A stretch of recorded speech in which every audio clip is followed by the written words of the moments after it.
Hindi totoo po ang propaganda ng dating majority, ngayon na minority.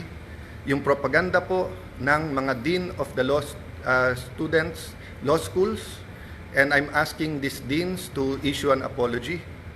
Naniwala po sila sa propaganda. Let me correct myself, ha. Naniwala sila sa propaganda. Yung propaganda is that the new majority is here to stop the impeachment. We received the impeachment sa gitna ng kaguluhan Wednesday night.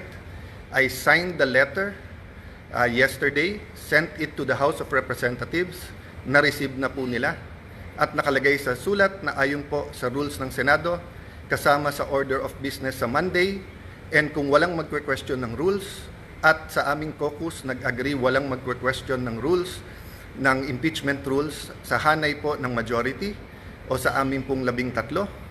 Therefore, we can already convene as an impeachment court on Monday.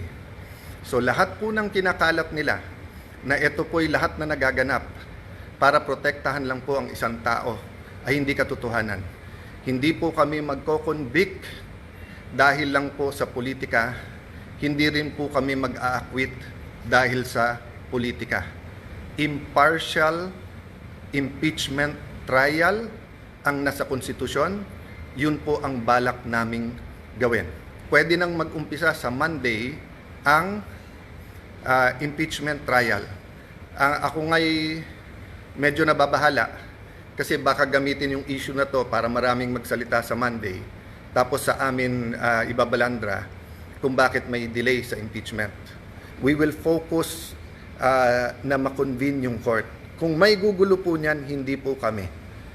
By the way po, pag convene namin as a court, pag-issue po ng summons, hindi pa ho magsa-start ang trial kasi sasagot pa ho ang Honorable Vice President. So wala pong dahilan na magmadali silang magpalit sa Monday, even if they will recycle another narrative to say that this is for the impeachment.